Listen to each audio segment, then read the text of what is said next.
1. Flavortown Market wasn't always a grocery store. What started as a 15,500 square foot warehouse now serves as a fully operational supermarket. To keep it up and running, 2,400 amps of electricity are used, about enough to power a dozen homes. 2. And while most grocery stores take up to 2 years to construct, the set of Guy's Grocery Games came together in just 3 weeks. 3. Following the first season, the show moved from Los Angeles to Santa Rosa, California, aka Guy Fieri's hometown, to accommodate the host's demanding shooting schedule. And while it could easily be his neighborhood food store, cast and crew are prohibited from scanning the aisles. As Fieri joked, "I'd do anything to have this be my actual grocery store." 4. Of course, there are subtle differences between Flavortown and a real supermarket. That is, beside it not being open to the public. For starters, the aisles are wider to allow for carts and cameras, and there's no pet food or baby care sections. 5. Plus, attached to each shelf is a horizontal light. Why? Because the contestants stand looking at the shelves, production designer Scott Story explained. You can't light them, so we built lighting into all the shelves. 6. Nonetheless, there are store hours. According to the front door, hours of operation are from 7 a.m. to 10 p.m., Mondays through Fridays. Come the weekend, Flavortown Market closes at 9 p.m. Alas, that's all just for show.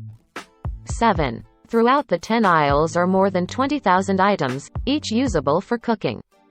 Every single item you could want as a chef most likely will be here. Fira said. Lamb chop, pork chop, lamb shank, smoked turkey. I mean, when do you find a show that offers you smoked turkey necks?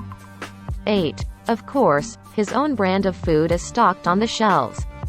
But there's also plenty of variety to guarantee. According to producer Megan Palmer, it doesn't feel like this shelf is brought to you by so-and-so. 9. Just like with an actual, operating market, the show's team checks inventory daily to determine what they need, and what they're all set with. Their top priority: make sure they're providing the highest quality of food. 10. Meat and poultry are delivered from the local Santa Rosa meat. 11. As for seafood, the nearly 440 pounds of fresh and frozen products are brought in from Tides Wharf Fish Market. Like with the meat, the fresh items are vacuum sealed while the frozen ones are put in a walk-in refrigerator to thaw ahead of taping. 12. On Mondays, just hours before showtime, 50 types of produce arrive from West Sacramento's NorCal Produce, Inc. Sponsored links by Taboola. Janet Jackson's son is all grown up. Sizzle fee. 13. Baked goods, on the other hand, mostly come from Franco-American Bakery. The items, delivered on Monday, are intended to last through Wednesday, but if more is needed, smaller orders will be placed throughout the week. 14. Everything is processed and given a barcode. That way items can be scanned at checkout. This especially comes in handy during the Budget Battle Challenge. The price? An average of the product's actual cost. 15. And nothing goes to waste. On Fridays, food is donated to local food banks, including Redwood Gospel Mission. It's impacted a lot of people, Director of Shelter and Recovery Ministries Chris Keys has said. Guy was extremely grateful for what we do here and he wanted to make sure we received food from the meals include Peking duck, shrimp and even fresh produce. It's a quality we don't typically get, Keys added. It's really noticed by the homeless population.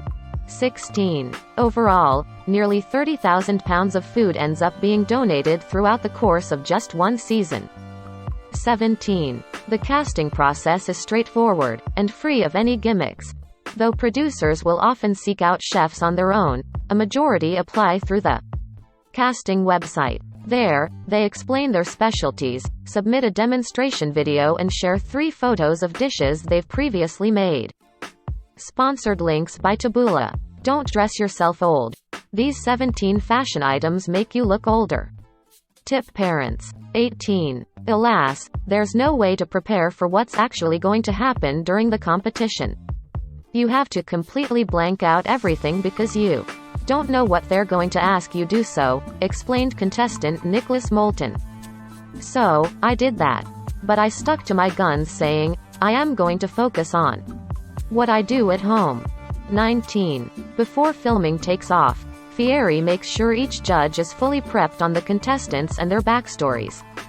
He reminds everyone that these people have left their families and jobs to be here, and some of them have a lot more on the line than others, explained Judge Brandy Malloy. If you watch the show, you'll notice that Guy will drop hints and helpful suggestions to the chefs while they're competing. 20. Indeed, Fieri makes one fantastic sous chef. His role, if you take advantage of it, revealed contestant Tracy Shepo Tsunami, is to help you in certain ways. Oftentimes, he'll open a stubborn lid, chop some veggies, or even warn a competitor if their food is starting to look overcooked. 21. And if he does offers advice, listen closely. His comments and questions, Judge Melissa D. Arabian explained, are usually peppered with a gem of genius you need to improve your dish. Sponsored links by Taboola. Pick the most remarkable dress outfits ever. Rest wow. 22. Fieri treats his panel of judges with the same respect he shows his competitors. When Malloy arrived at her hotel, she was met with a handwritten note welcoming her to the show, and a basket filled with wine and fruit. As she gushed, I get the chills just thinking about it. 23. Though it is a game, Fieri wants everyone to feel at home. Filming GGG is like going to summer camp, admitted D. Arabian. Exhausting, but it's always a joy to see summer camp friends who make you laugh so hard sometimes that soda comes out of your nose. 24. He reminds the chefs to let loose, too. Ahead of the show, he gathers the contestants for a pep talk. According to Shepo Tsunami, he'll remind us, we're there to have fun and to show the world who we are as chefs. 25. Fieri can surprise his competitors with more than 30 different challenges, such as cart swap, flip this dish, or think small. And they're just as cruel as they seem. The games are diabolical, proclaimed judge and superstar winner Rocco DiSpirito. They're true evil. 26. And though the host prides himself on his tricky 3, 2, 1, go kickoffs, the competition doesn't actually start when he's done introducing the game. Rather, the cameras pause for a minute so the challenge can be further explained, giving each chef an opportunity to ask questions and make sure they've got it down pat. Sponsored links by Taboola. Always put a plastic bottle on your tires when parked. Here's why. Student C. 27. Despite there being 10 aisles to choose from, contestants always start off racing down aisle 6. This way, the cameras are able to capture everyone heading in the same direction. 28. More than 30 cameras are used to capture every chop, dice and sizzle throughout the competition. Indeed, no moment goes by unnoticed. There are even tiny cameras attached to the shopping carts. 29. While chefs are typically given 30 minutes to shop, prepare and plate, it actually takes up to 12 hours to film an entire episode. Why? Well, beyond the 3 cooking challenges, 2 to 3 hours are set aside for interviews. And, of course, the judges need time to deliberate over each and every meal. 30. And they always have something to say, even while the contestants are still cooking. Which makes the cooking station closest to the panel arguably the worst. They're watching you the entire time, so they see everything you're doing, Shepo Tsunami said. If you're next to them, you can hear them chatting while you're cooking, which can be difficult. 31. The judges will always have a critique, too. There's no way any chef, in half an hour, under those circumstances, can have a perfect dish, Shepo's Tsunami did. Sponsored links by Taboola. Online jobs in Siri Rat may pay you more than you think. USA Jobs. 32. But the food is never outright inedible. In fact, for the most part, it's terrific, raved D. Arabian. But does it ever happen that the food isn't great?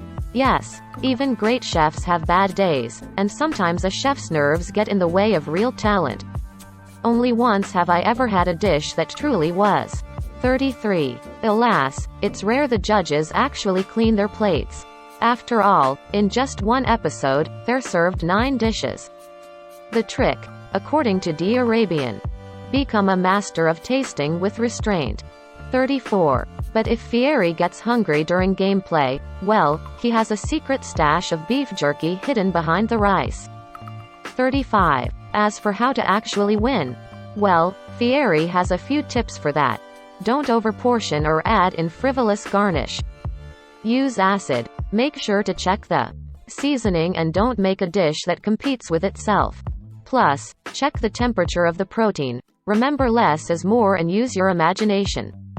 Easy.